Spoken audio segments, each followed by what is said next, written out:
Bien, aquí tenemos la segunda. Esta es una presentación muy cortita que les quiero hablar de esto simplemente porque la verdad que la enfermedad de Meniere es un terreno común para todos nosotros. Y vamos a comenzar inmediatamente con la primera diapositiva. La enfermedad de Meniere se conoce hace muchos años, muchos años. Veamos la primera, la tenemos, ¿no?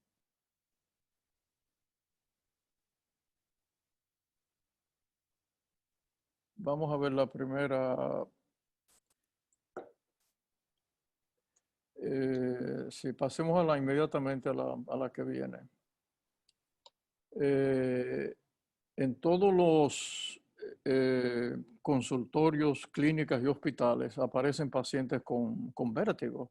La verdad que este es un tema de todos los días, por lo tanto les quiero hacer una revisión muy rápida del tema, simplemente para, de una manera muy práctica, nos pongamos al día de cómo estamos aquí. Los datos que tenemos que recordar son sencillos. Lo primero es por lo primero es decirles a ustedes qué hizo Prosper Ménière en el 1861. Y no podemos salirnos de ahí.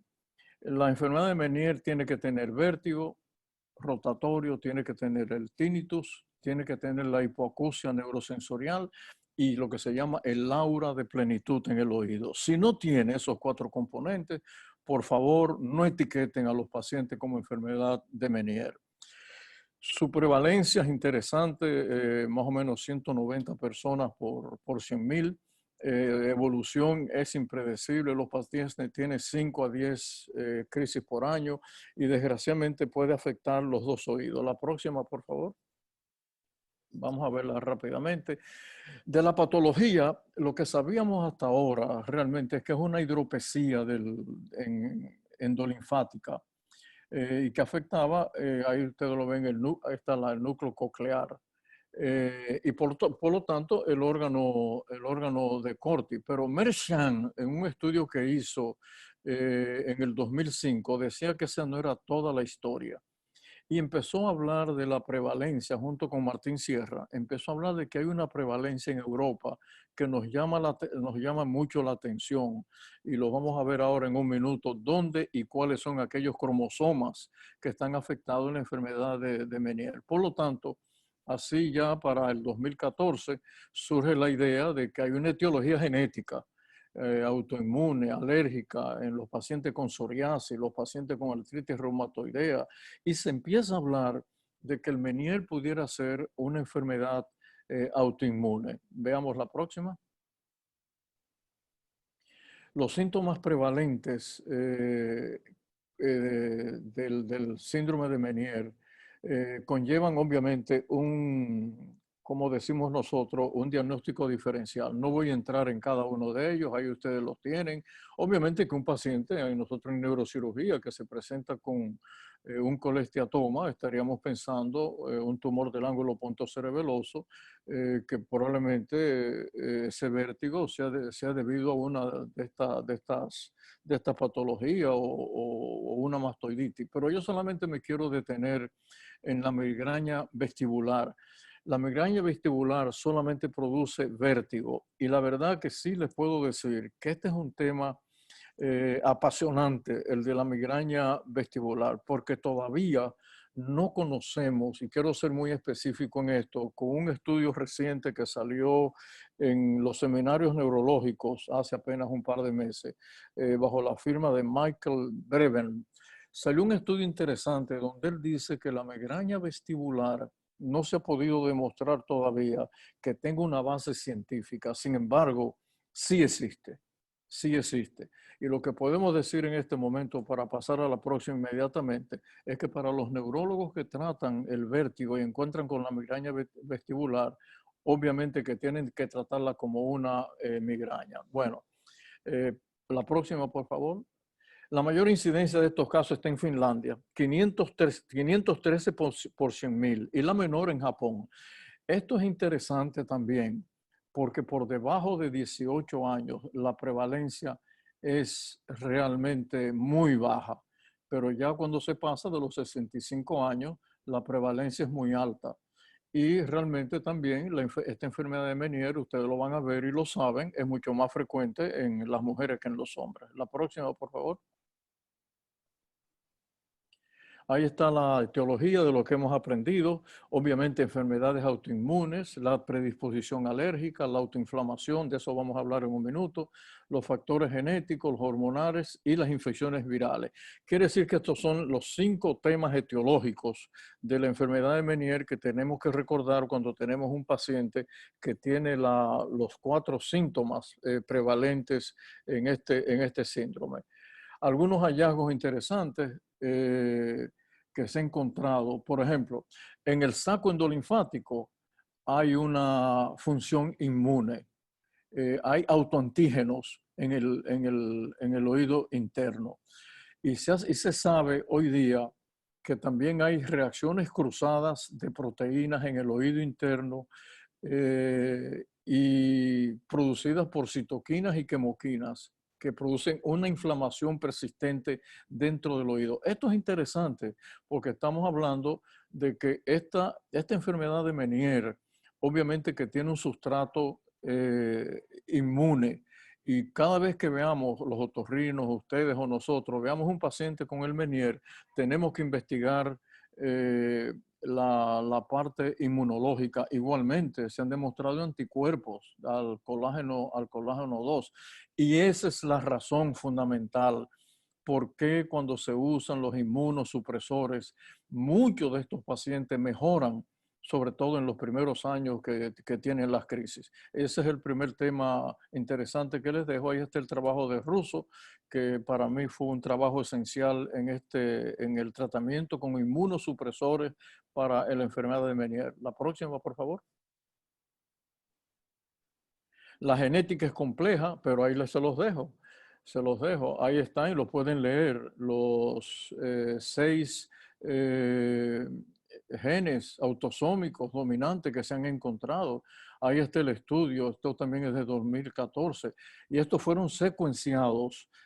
Por eso es que se lo puse ahí, encontrando la producción de los exosomas, de lo que se llaman las vesículas extracelulares, que en una ocasión yo les hablé de este tema.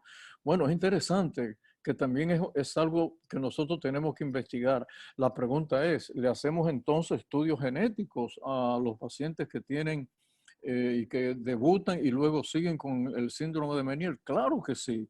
Igual como nosotros lo podemos tratar con inmunosupresores al principio y hacerle a estos pacientes su evaluación o su panel genético. La próxima, por favor. Los factores alérgicos, ahí está el estudio también, que también nos vino de Wainwright, los alimentos. Hay alimentos que le producen alergenos, que le producen las crisis, y muchos de estos pacientes que tienen estas crisis producidas por alergenos quizás aquí en el país no tanto, pero en los países fríos con lo que se llama en la primavera la fiebre del heno. Yo veía en mis años de estudio en Inglaterra, veía que muchos de los pacientes nuestros que iban al servicio de neurología cuando yo estaba en Londres, muchos de estos pacientes durante la época, el Meniere, se le venían por docena los pacientes durante la primavera y la fiebre del heno. Y ahí están las comorbilidades.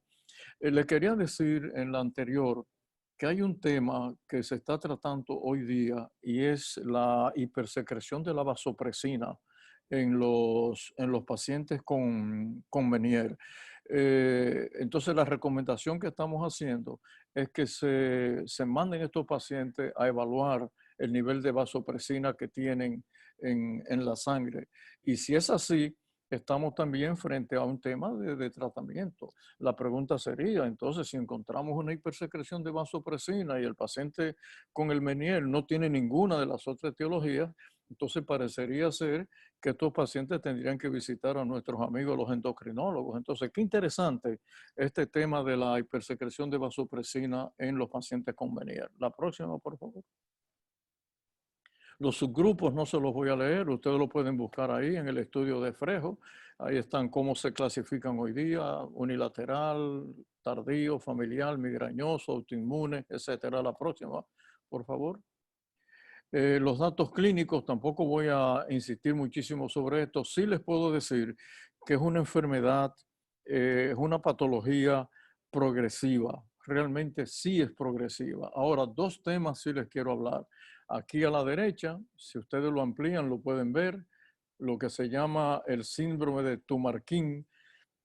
Este es un síndrome, si lo pueden ampliar para que la gente lo vea bien. El síndrome de Tumarkin son los ataques de caída, son crisis con pérdida de conciencia y es un vértigo producido por la distorsión, esto sí lo sabemos, del utrículo y del sáculo. Y esto se ha estudiado una y otra vez. Y los neurólogos que me están escuchando lo saben que nosotros recibimos con cierta frecuencia pacientes que simplemente vienen con los drop attacks y los investigamos si es epilepsia, si es una neurosis de conversión, etcétera. Bueno, pensemos un poco en lo que se llama la crisis de Tumarkin. Pero el otro tema es el síndrome de Lemoyne. Y este sí es interesante porque no lo conocemos, no lo conocemos. He buscado y buscado, pero no hay forma de que he encontrado a qué se debe. Porque el paciente con el vértigo, de repente mejora el vértigo, perdón, tiene el vértigo, pero mejora la audición, que es contradictorio totalmente al desarrollo de la enfermedad, que a medida que van pasando los años, el paciente va perdiendo la audición y se queda con el tinnitus. La próxima, por favor. Ahí está el cuadro sinóptico, no me voy a detener en esto tampoco, esto es más para los otorrinolaringólogos, todo lo que se hace, desde el examen físico hasta los test que hay. Sí les puedo decir, nosotros que utilizamos tantas neuroimágenes, realmente está bajo debate el uso de la resonancia magnética, las tomografías, realmente estamos en pañales para utilizar las neuroimágenes en el síndrome de Meniere, pero de todas maneras, indíquenla por aquello del diagnóstico diferencial. La próxima, por favor. El tratamiento es personalizado y se los digo rápidamente. Veamos rápidamente el tratamiento para terminar. El tratamiento de prevención, sí, aquí sí. Evitar la cafeína, definitivamente el alcohol, el tabaco, la alta ingesta de sal. El paciente durante la crisis debe tomar agua solamente, no usen diuréticos y sí, volvemos a repetir otra vez, en estos momentos que estamos hablando, sobre todo el estudio Rosenbaum del 2017, utilicemos los esteroides ahí al principio como los inmunosupresores y usamos todo la beta-histidina, pero eso está en duda de que pueda hacer algún efecto real en el Meniere. La próxima, por favor. En las crisis agudas, ahí está la lista de todo lo que usamos en las primeras 48 horas. ¿Qué les puedo decir? Algunas funcionan, otras no. Es interesante que algunos de los antidopaminérgicos, como la metoclopramida, funciona. Interesante. Pero de todas maneras, ahí está el gran listado de las cosas que utilizamos. No me opongo a que se utilice, esas son las armas que tenemos. Y algunos responden, otros no. Hay muchos reportes anecdóticos, otros con aleatorios, pero realmente ninguno de estos medicamentos de por sí realmente puede detener una crisis aguda totalmente. La próxima, por favor. Las terapias en discusión, obviamente la terapia intratimpánica, eso fue Patel en el 2017, interesante. Y algunos han utilizado, nuestros otorrinos laringólogos, la gentamicina para hacer la laberintectomía química. Pero ya sabemos que al hacer la laberintectomía química, sabemos lo que va a pasar, el paciente va a tener una pérdida de la audición, cosa que ninguno de nosotros quiere. Por ahí está el estudio de Patel, que valdría la pena que ustedes lo estudiaran. La próxima, por favor. La cirugía, mi consejo, ser muy cuidadoso, descomprimir el saco endolinfático, la neurectomía vestibular, ya sabemos lo que va a pasar, la laberintectomía transmastoidea. Bueno, si ya el paciente no tiene audición, sí, la podemos recomendar. Ahora bien, lo único que parece que pudiera funcionar pudiera funcionar es la oclusión de los canales semicirculares, porque sí se preserva la audición, pero para eso se necesitan otorrinos especializados, por suerte que los tenemos aquí en el país, y este es uno de los consejos que les dejo. Otro tratamiento es la rehabilitación, eso es controversial, el usar los audífonos, también todavía con controversial. Los implantes cocleares están en uso. Personalmente he visitado House Clinic en varias ocasiones allá en Los Ángeles con el doctor Brackley, y la verdad que me impresiona mucho los implantes cocleares, pero se necesita realmente un trabajo exhaustivo, preciso, pues de mucho tiempo para que el paciente pueda realmente adaptarse al implante coclear. El Meniet, que es ese pequeño dispositivo que ustedes ven que lo usan algunas personas que van a nuestro consultorio, bueno, pudiera así estabilizar la presión del oído interno, pero eso está en discusión también. En algunas personas le funciona, en otros no. Y por último, la cámara hiperbárica que se está usando.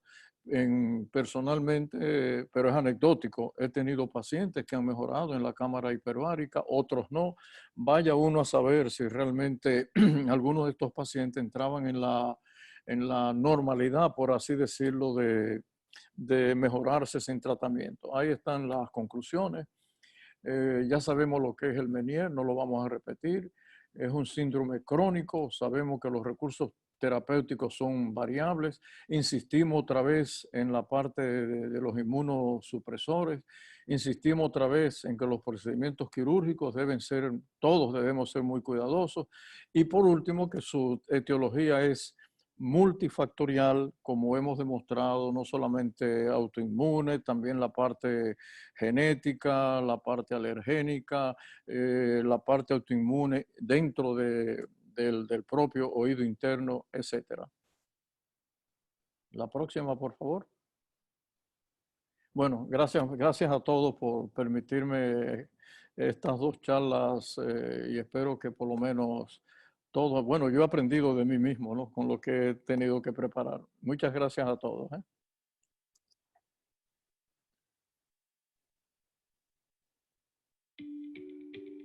A continuación, seguimos con el segmento Preguntas y Respuestas.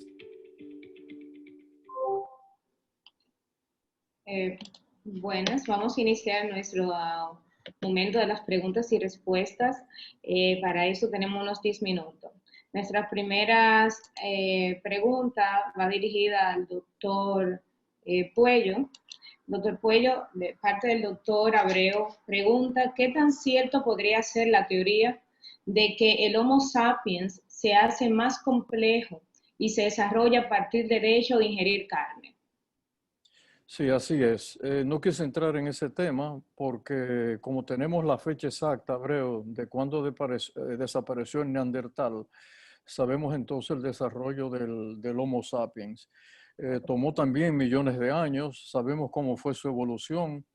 Eh, no quisiera entrar en una charla, obviamente, Abreu, porque esto forma parte del curso. Las primeras grandes cuatro civilizaciones que tuvimos, sobre todo la más importante de todas, desde mi punto de vista, que fue la mesopotámica, ahí nosotros sabemos cómo se desarrolló el Homo sapiens.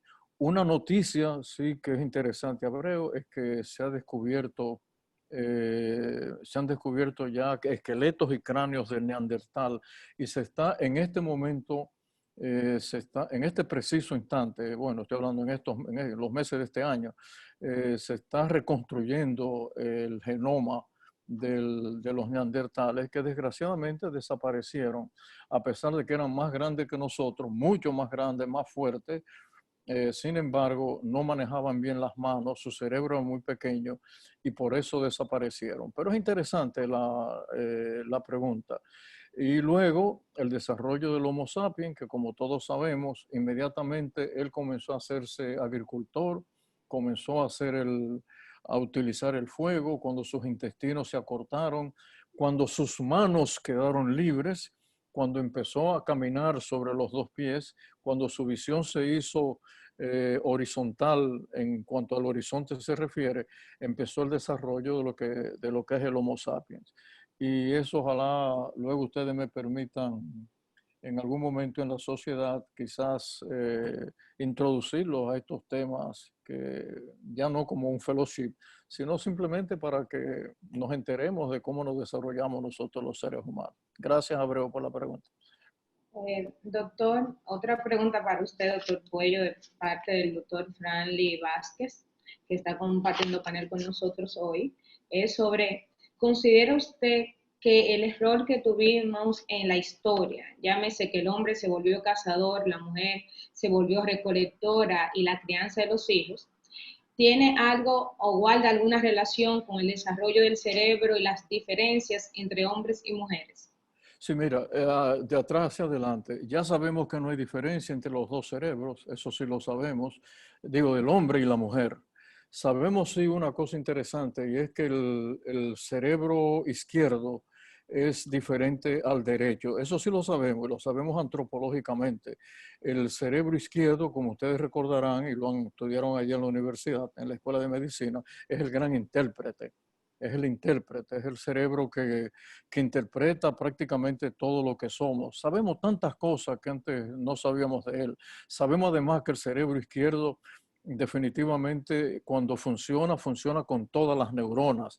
Sabemos, por ejemplo, que la zona del lenguaje, que es la zona de Broca y la zona de Wernicke en el lado izquierdo, sabemos que el lenguaje no está ahí solamente. El lenguaje ficticio comenzó hace más o menos unos 70.000 años, pero ya el lenguaje está en todo el cerebro.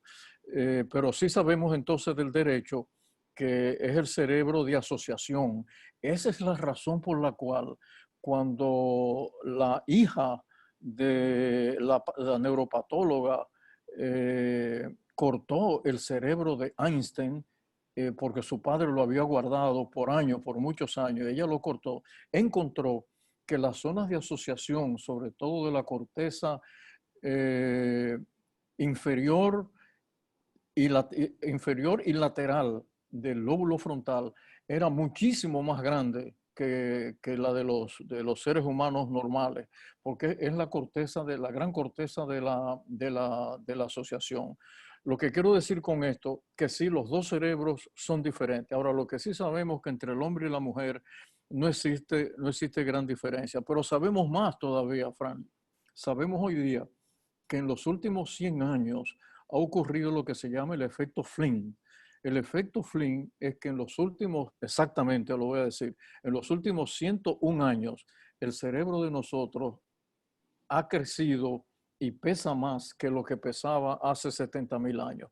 De hecho, el primer cerebro de nosotros no llegaba a los 1.100 gramos, el cerebro del Homo sapiens. Y ahora nuestro cerebro anda por 1.500, 1.600 gramos. Y el de la mujer ha crecido.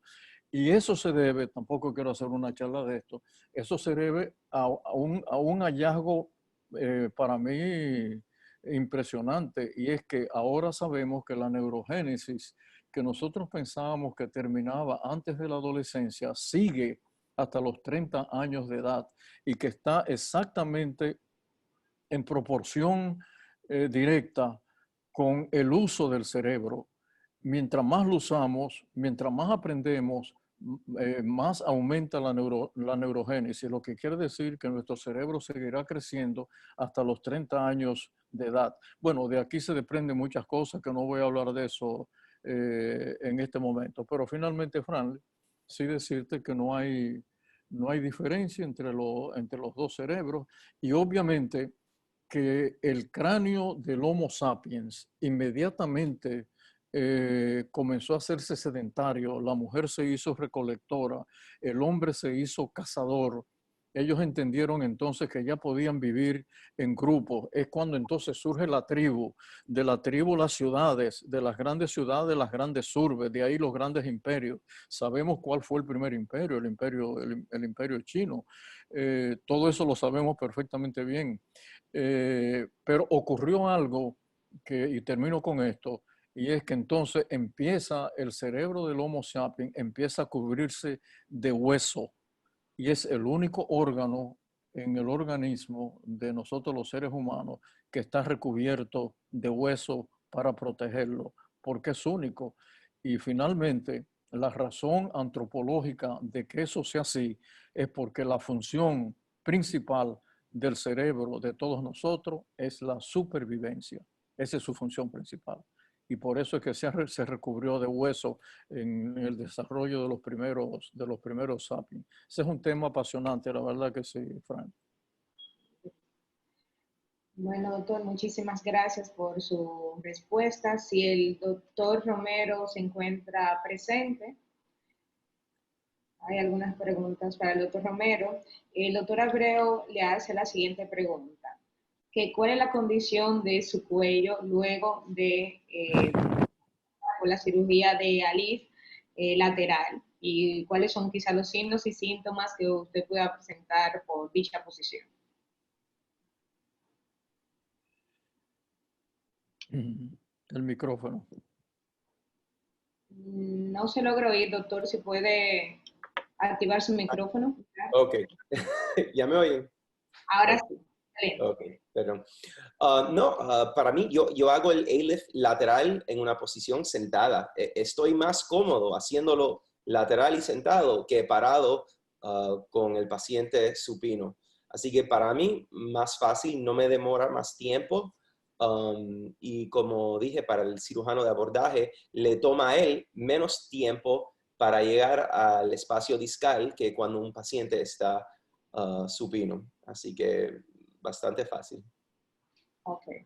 Bueno, si no tenemos más preguntas por parte de los participantes, entendemos que ha sido un interesante bloque. Doctor, si tienen algún otro comentario, no olvidemos de, por favor, participar en la exposición de pósters, que es alrededor de las 11, 11:30, así que ahí podremos disfrutar de una cantidad de temas y pósters por parte de nuestros representantes de la sociedad, a los cuales pudiéramos apoyar, claro, viéndolo y leyendo los mismos.